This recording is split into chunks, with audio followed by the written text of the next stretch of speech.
La la la la la. Ba-da-da-da-da. Ba-da-da-da-da-da-da-da. I love that tune. How's everybody doing? It's great to be with you on a Wednesday.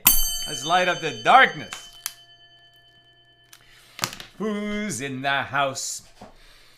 Yehud in South Carolina, Stephen in New Hampshire, James in Indianapolis, Melissa in Great Neck, Paula is watching, Carla in Brazil, Shandor in the Bronx, Bill in Missouri, Bella in Florida, Ryan in Florida, Nancy in North Carolina, Sharon in New Jersey, an exhausted sukkah builder. I was pretty hot and bothered myself today. Luckily, I had my good friend Ellie Scholl come over and help me since my son is spending the year learning in Israel, so I didn't have him to help me. Thank you, Ellie. Big shout out to Ellie. Who else is in the house? Lucy in Minnesota, Frank in California, Belle in Texas, Timothy, excited to be here. Not sure who Saul is. I'm Sal. Welcome also Marjorie, excuse me, in Virginia. Welcome everybody. Today's episode of AT Daily, dedicated by Mitch Keeter in memory of Al Keeter. May Al's neshama, may his soul have a great elevation in the world of souls. And Mitch, may you and all your family be showered in blessings even beyond your ample imagination. And we say amen. And thank you for enabling us to share more Torah with more people around the world. By the way, I don't, talk about it that much, but between teaching the class every day and directing a movie, and the work of post-production is long, long hours as we refine the movie. What can I say? We're way behind on fundraising. It's actually getting to be a problem. So help us keep the lights on at Accidental Talmudist. Donate.accidentaltalmudist.org. Especially if you become a monthly donor, whatever amount, $18 a month, $36 a month, it really helps us. We do have expenses. It's not, just me and Nina twiddling our thumbs. There's a lot of costs that are involved keeping up our website, particularly creating the new AT app, and that is just about ready for beta testing. We've been working on that for many months, and that's about to come to market, but tremendous expense involved there with our web developers.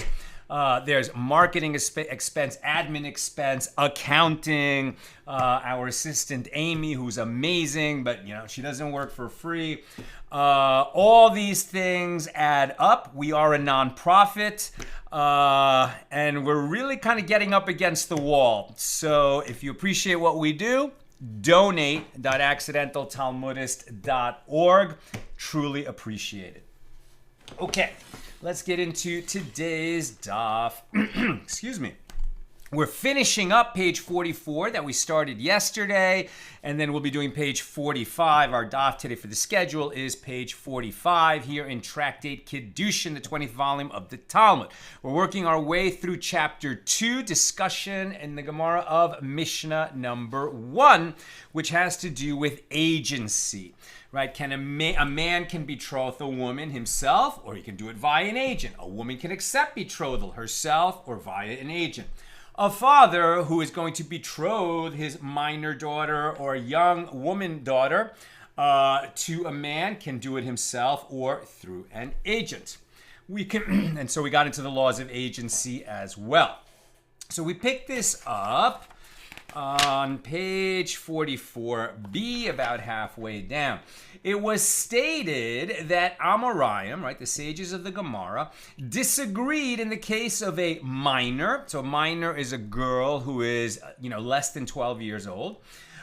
Disagreed in the case of a minor who became betrothed without her father's consent. Shmuel says, if her husband seeks to divorce her, right, husband in the sense that they're betrothed and it requires a bill of divorce to dissolve a betrothal.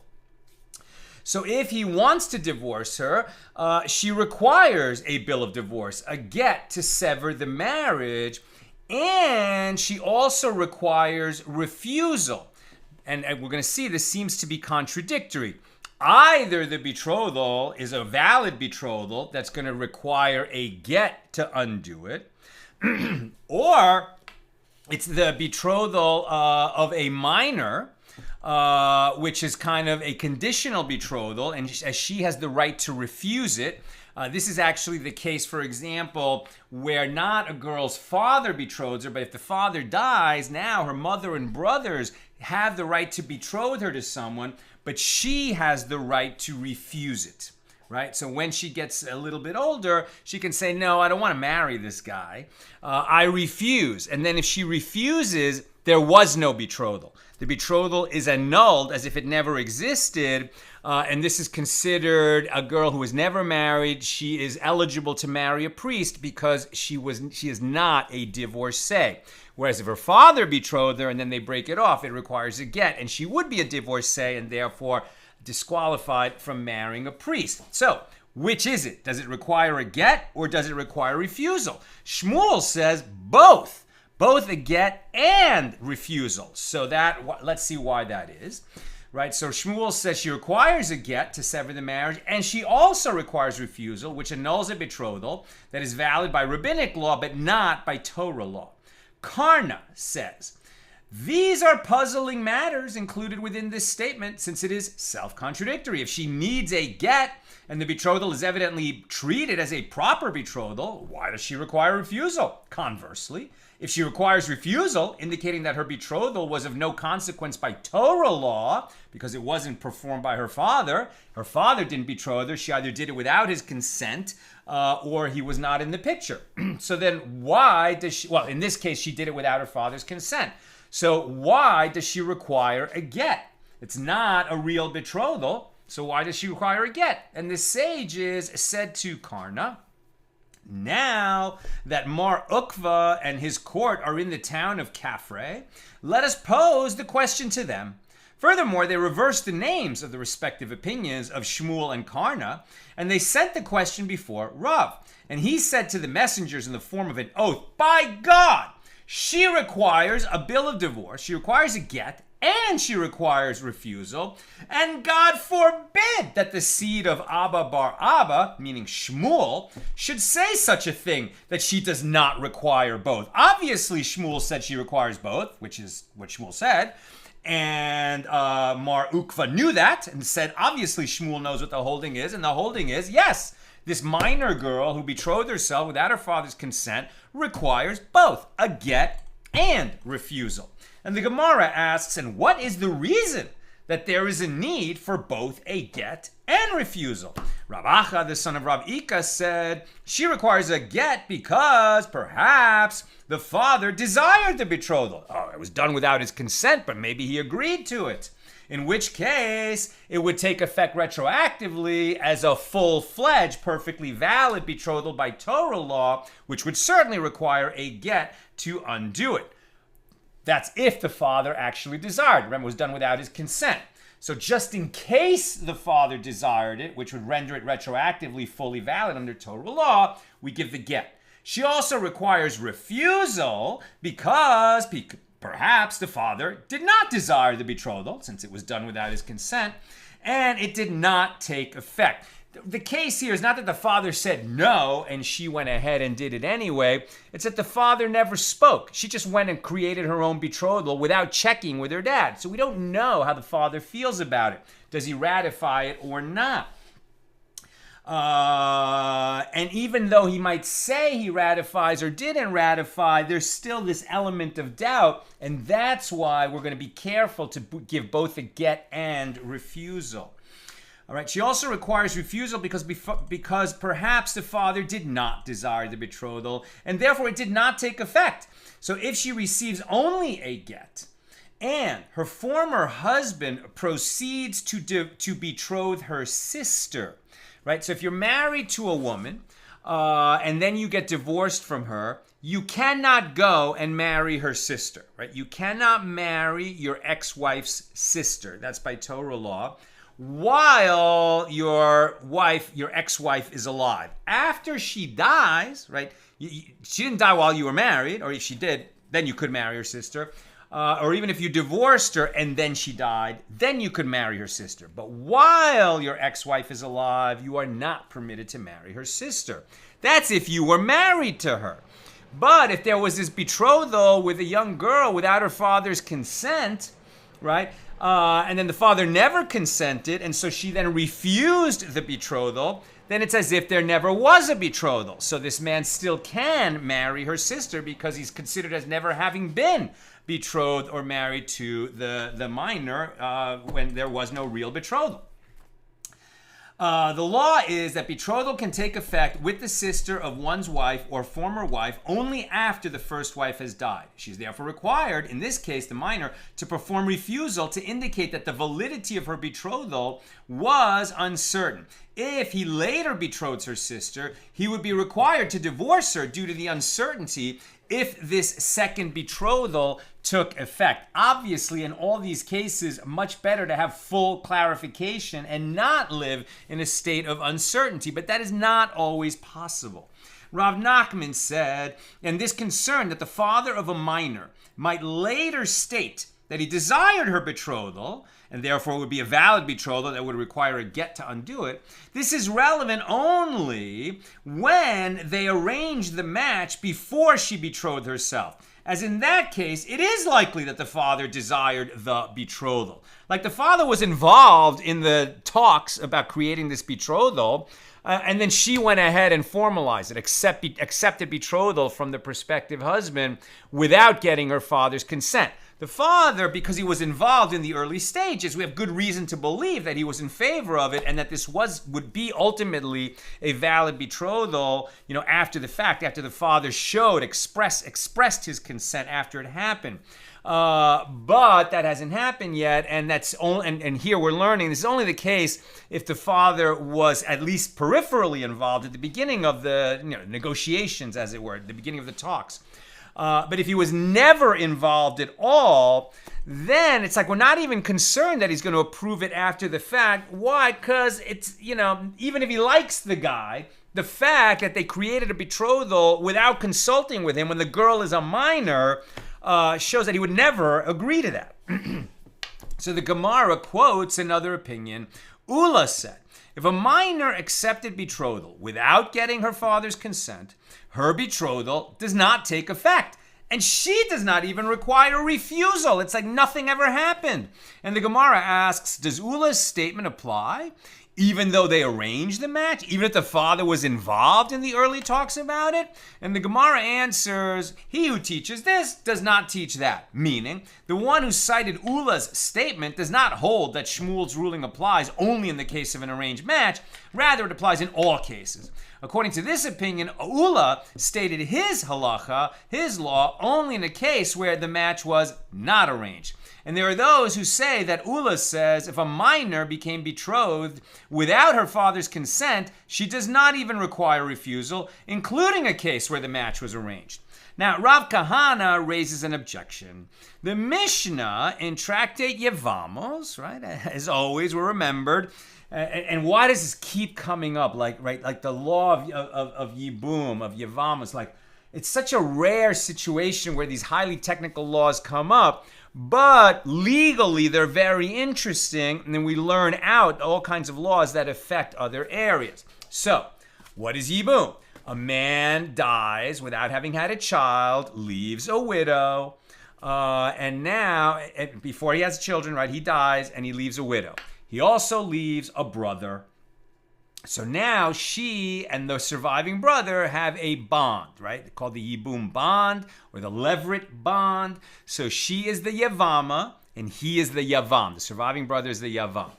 Now, here's a technical law. We learned this in Tractate Yevamos. Remember that in ancient times, a man could have two wives.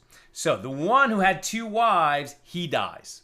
So now there are two wives who stand for yibum with the surviving brother.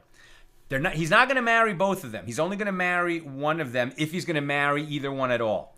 If he says he doesn't want to marry either one of them, he only needs to perform chalitza with one of them, and then the other one is released because the co-wife is released.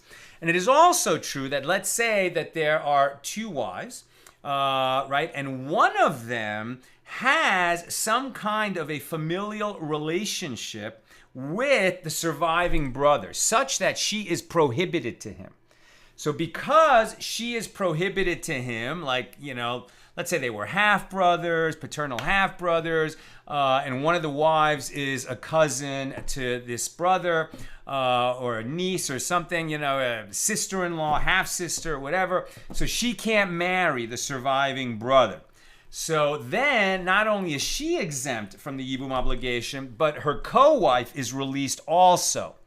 If, however, the one with a prohibited relationship to the surviving brother died before the husband died, right? The one that makes her a yavam, makes the co-wives yavamas. If one of those wives died, so even though she had a prohibited relationship with the surviving brother, now that she's out of the picture, then the remaining wife, has the same yibum obligation to the brother that she would have had anyway. If she dies after the first husband dies, then she doesn't. Then she does exempt her co-wife. Okay, a little bit technical, but that's where we're gonna learn out from that area of the law. And again, just to restate what I just said, so we understand it.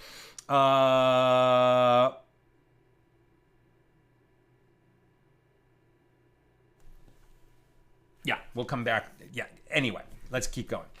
So, Rav Kahana raises an objection. The Mishnah in Yevamos, in fact, it's first Mishnah in Tractate Yevamos, teaches that if a potential Yavama is in one of the 15 categories of women forbidden to the Yavam as a relative, not only is she forbidden to him, but he also may not perform yibum, levirate marriage, with any of her co-wives.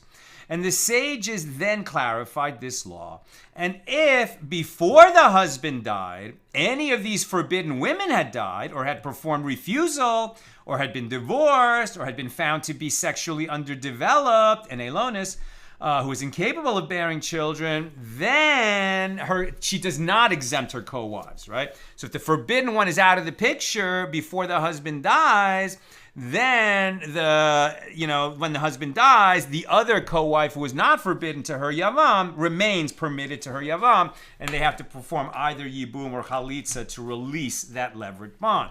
Now, Rav Kahana focuses on the case of one who performed refusal. That's why we're talking about this now. With regard to this refusal, right, there were two co-wives, and one of them performed refusal. So with regard to this refusal that she performed, what type of betrothal did it follow? When she was betrothed by whom? If we say that her father betrothed her to the brother who died, is refusal alone enough for her to dissolve the marriage? No. When a father betroths his minor daughter, to end that betrothal, we require a get. It's not a refusal situation. So rather, is it not referring to a case where she betrothed herself when she was a minor, and the Mishnah nevertheless teaches that she requires refusal? So this presents a difficulty for Ula, who holds that she does not even require refusal. And the Gemara comments that Rav Kahana raised the objection and he resolved it. The Mishnah refers not to a minor who betrothed herself, but rather to a minor who became like an orphan in her father's lifetime. Meaning, her father betrothed her to a man, and she was subsequently widowed or divorced while she was still a minor. She was betrothed to a man while she was a minor, not married yet, but betrothed, and then let's say that guy died. Okay, so now she returns to her father's house. But because she's already been betrothed and widowed, her father cannot betroth her again. The father has already used up that right. So even though she's a minor and she returns to her father's house to live, now she has to wait until she's an adult and then she accepts betrothal herself. Her father can't do it for her. So the Mishnah refers to a case where she became like an orphan in her father's lifetime, meaning her father betrothed her to a man and she was subsequently widowed or divorced while still a minor. In that case, the same law as that of an orphan applies to her, in that her father does not have the right to betroth her again, although he is still alive. If she then would betroth herself, her betrothal is not effective by Torah law because she is still a minor. it does take effect by rabbinic law, and she can annul that marriage by performing refusal. And this would not be a question for Ula, as he stated his ruling in a case where it was the first betrothal of the minor, not the second. Rav Hamnuna raises an objection. It is taught in a baraisa with regard to a Hebrew maidservant. A father cannot sell his minor daughter as a Hebrew maidservant, right, a female slave, to her relatives, because the Torah requires that one who purchases a maidservant be able to marry her. And the sages said in the name of Rabbi Elazar, he can sell her even to her relatives, as sometimes a Hebrew maidservant serves only as a maidservant without marrying the master. Now we're on 45a, and they agree that he can sell her to a high priest even if she is a widow, or to a common priest, even if she is a divorcee or a yavama who perform chalitza. Although such marriages are prohibited, they do take effect. So the Gemara analyzes this. What are the circumstances of this widow who can be sold as a maidservant by her father? If we say that her father betrothed her and her husband subsequently died while she was still a minor, is he able to sell her after her betrothal? A man cannot sell his daughter into servitude after he has betrothed her. Rather, isn't the baraisa referring to a case when she betrothed herself as a minor? And yet it calls her a widow, indicating that such a betrothal is effective, contrary to the opinion of Ula. So Rav Amram said that Rabbi Yitzchak said, here it deals with a minor girl widowed from a betrothal of designation, meaning her father sold her as a Hebrew maidservant, and her master designated her to be his wife, but he died before he married her. And this is in accordance with the opinion of Rabbi Yosei, the son of Rabbi Yehuda, who says the original money of the sale of the maidservant was not given for the purpose of betrothal. Rather, her betrothal goes into effect when her master relinquishes his rights to have her serve as a Hebrew maidservant. Since this betrothal was not accepted by the father, he is later permitted to sell her as a maidservant again. Thank God we haven't been practicing the laws of slavery in many centuries.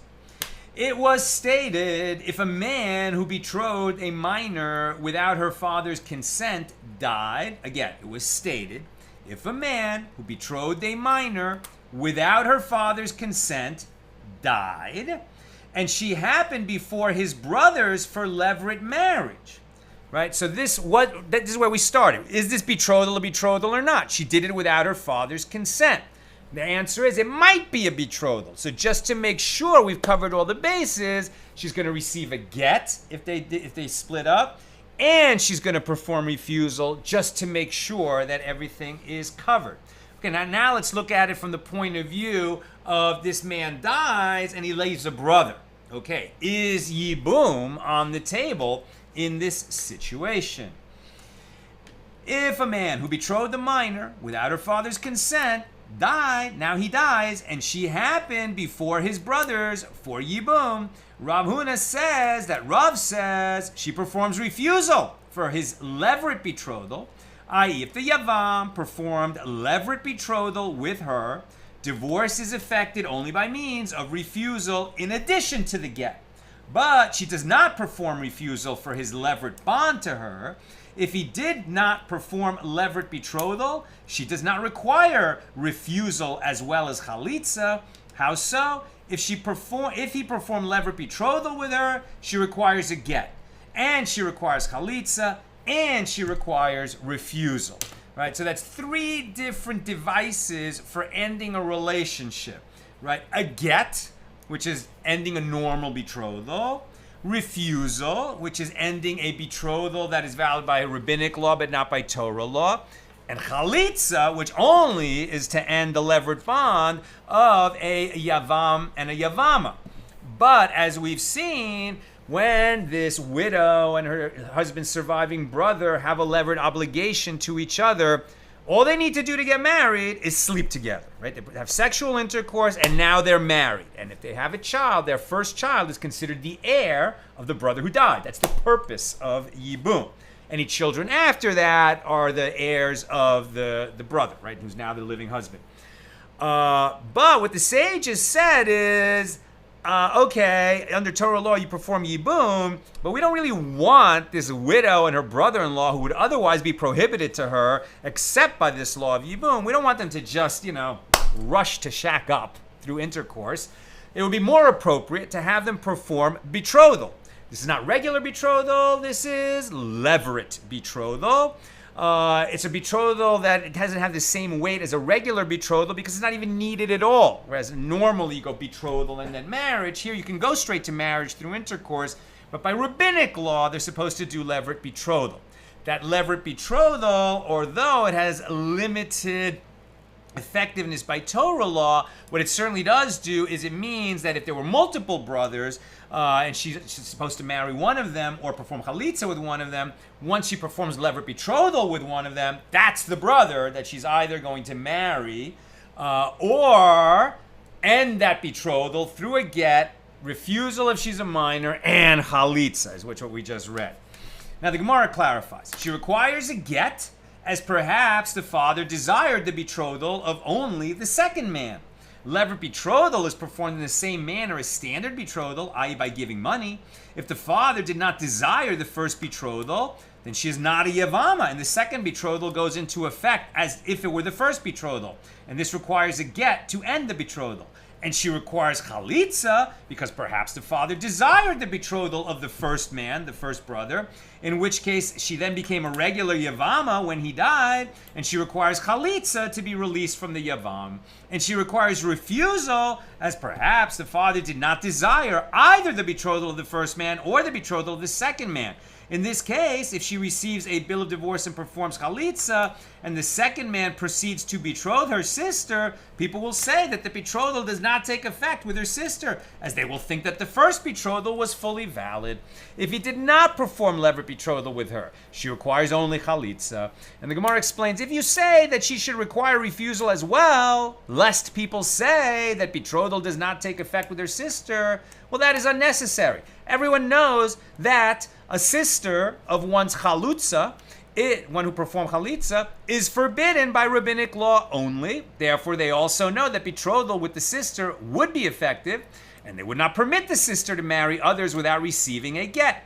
This is, as Reish Lakish said with regard to the wording of a Mishna in Tractate Yevamos, page 41a, here, Rebbe incidentally taught that a sister of one's divorcee is forbidden to him by Torah law, whereas a sister of one's chalutza is forbidden to him by rabbinic law. The Gemara relates an incident. There were these two people that were sitting and drinking wine under poplar trees. That's one translation of the word tzifei, poplar trees. Some say willow trees. Some say it doesn't mean tree at all. But at any rate, they were drinking wine under the tzifei in Babylonia. One of them took a cup of wine and gave it to his friend. And he said, betroth for me your daughter to my son by receiving this cup of wine. Let's review that again. Two dads are sitting having a cup of wine. And they're saying, our kids, they would make a good match, So the one who's the father of the boy says to the father of the girl, betroth your daughter to my son by receiving this cup of wine. Now, we know that a father can accept betrothal for his daughter who's not an adult. Okay. Can the father of the boy act as the agent of the boy to create betrothal? Well, we know that a man can appoint an agent to create betrothal with a woman. But can he appoint his father to be that agent? And more importantly, can the father unilaterally act on behalf of the son without being appointed by the son? What if the son didn't know that his father was making this betrothal? Is it a valid betrothal? Can a father create betrothal for his son in the same way that a father of a daughter can accept betrothal for his daughter? Ravina says, even according to the one who says that in the case of a minor girl who became betrothed without her father's consent, we are concerned that perhaps the father desired the betrothal. And we do not say that perhaps the son desired the betrothal. Now we're on 45b. And the sages said to Ravina, but perhaps the son appointed his father as an agent. In other words, we're not concerned that a son that a father is creating betrothal for his son. Like, this doesn't really happen. It doesn't. Listen up. The sages said to Ravina, but perhaps the son appointed his father as an agent to betroth her. So then the betrothal would take effect because the son created this agency. And he replied, Ravina replied, a person is not so brazen as to appoint his father as his agent and thereby treat him as an assistant of sorts. And they further inquired, well, perhaps the son made his desire known to his father by speaking of his desire to marry the woman. And so the father acted of his own accord upon his son's wishes and betrothed the girl to him. So Rabba Bar Shimi said to Ravina, no, this is not a concern, since the master, meaning Ravina, explicitly said that he does not agree with this opinion of Rav and Shmuel that when a minor girl accepts betrothal, there is a concern that perhaps the father desired it. So too, there is no concern that a father can act for the son without his awareness. This doesn't happen, right? A boy creates his own betrothal because he can't get married until he's an adult anyway, and then he can appoint an agent, but his dad doesn't do it for him. The Gemara relates, there was a certain man who betrothed a minor girl without her father's consent. And he did this with a bundle of vegetables in the marketplace. Diamond ring would have been better. He did a bundle of vegetables and he did it in the marketplace. This is a very crass individual. Ravina says, even according to the one who says that when a minor becomes betrothed without her father's consent, we are concerned that perhaps the father desired the betrothal, and that's why a real betrothal was created, even though she did it without his consent, because maybe he agreed to it retroactively. So this matter applies only if the man betrothed her in a dignified manner. But as the betrothal in this case was done in a degrading manner, there is no concern, right? Because the father would never approve this retroactively. Even if he didn't mind the boy, he certainly would mind that his daughter became betrothed by accepting a bundle of vegetables in the marketplace. Rav Acha of Difti said to Ravina, what was the degradation in this manner of betrothal? Was the degradation from the fact that he used vegetables, or was the degradation due to the betrothal having been performed in the marketplace? The practical difference concerns cases where one betrothed a minor girl with money, a proper amount of money in the marketplace, or where one betrothed a minor girl with a bundle of vegetables, but he did it in a proper place, in a house. What is the law? Ravina said to him, both this and that. Each of them is considered a degrading manner. Right? Already they're on thin ice, creating this betrothal without the father's consent. If they also did it with vegetables, or if they also did it in the marketplace, even without doing both of those, it's degrading, and the father would never approve that, would never consent to that. The Gemara further relates, a couple wanted to marry off their minor daughter. That one, the father, said, I want to marry her off to my relative. While she, the mother, said, I want to marry our daughter off to my relative. The wife pressured the husband and forced him until he said to her, fine, let the girl be married to your relatives, to the wife's relatives. While they were eating and drinking the festive meal before the betrothal, right? They had a festive meal where a bunch of relatives were gathered, where they were going to create the betrothal, right? In a private home, but with people around. Everyone's going to witness the betrothal. While all that was going on, his relative, the one I guess he was lobbying to become betrothed to their daughter, his relative came to the roof and he betrothed the girl himself. Now, the Gemara assumes that the father did not desire this betrothal. Why?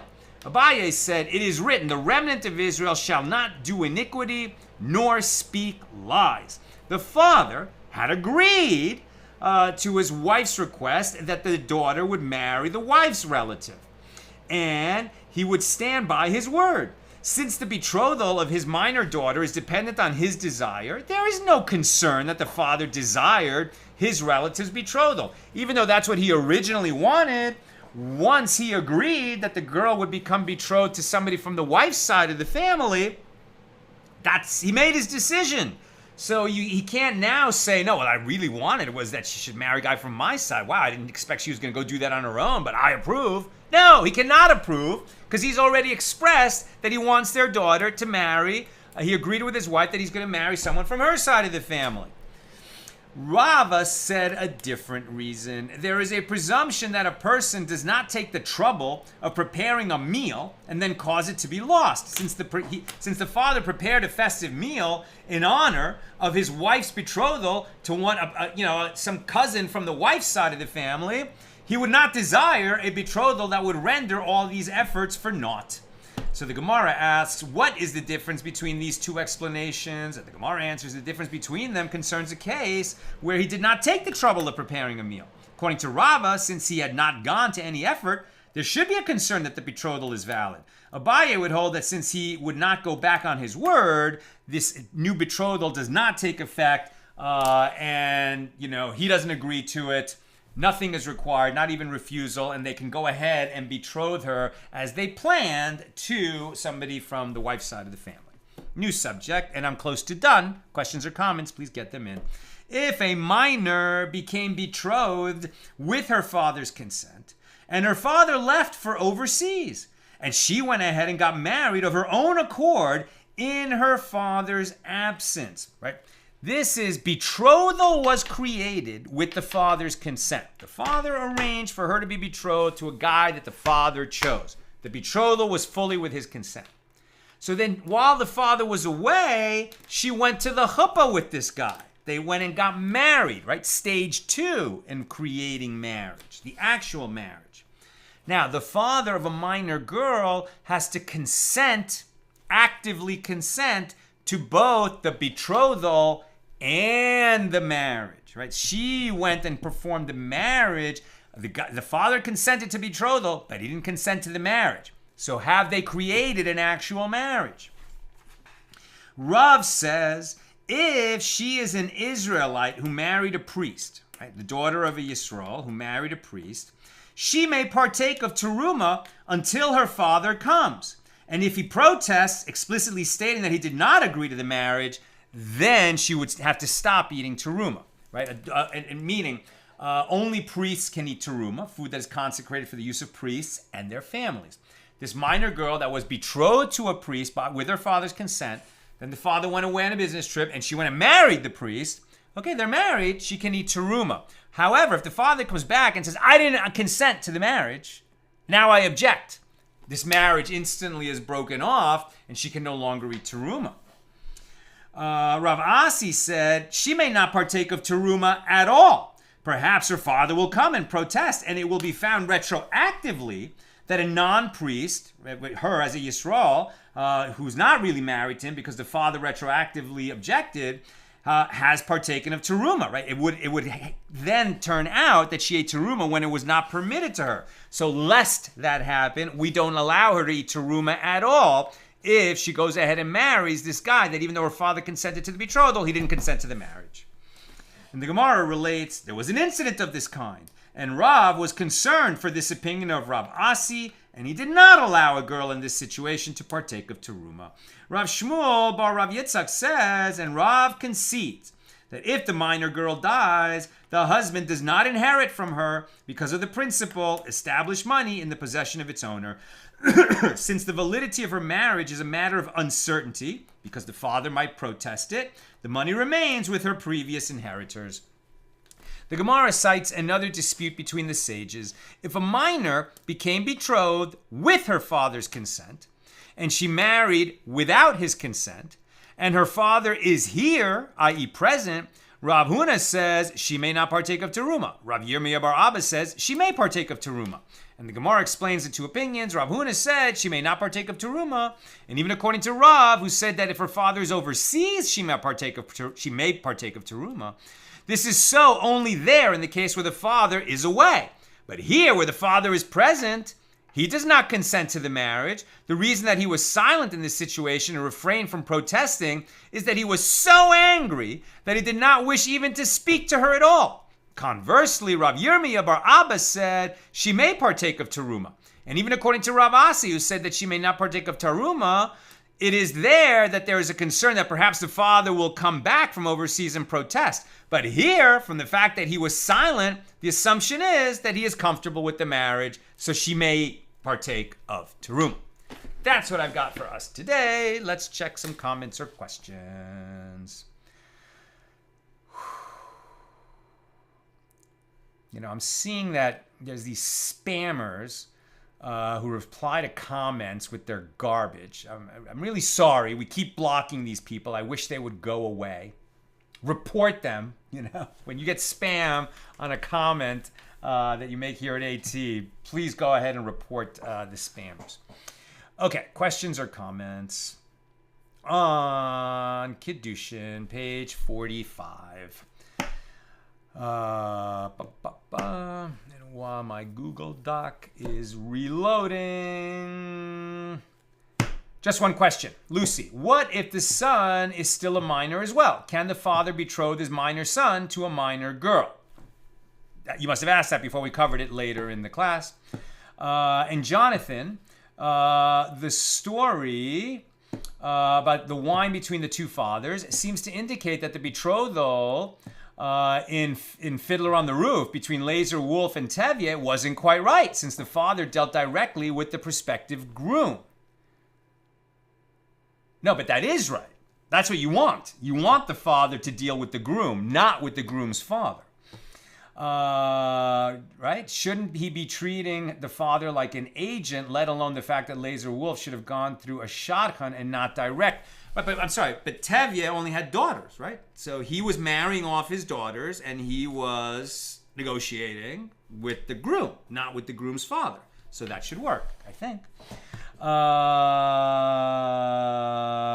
And then Jonathan says, yes, you cleared up the first part. The father can act on behalf of the daughter, but the daughter still has the right of refusal, and a shotgun would have eliminated all the tsuris, right? He's saying that if they would have had a good matchmaker, they would have eliminated all the bother of getting this girl involved with somebody who she would never want to have a marriage with. Okay, my friends, that's what I've got for us today. With God's help, we're together again tomorrow, Thursday at the regular time, 6 p.m. Pacific. Have a great night.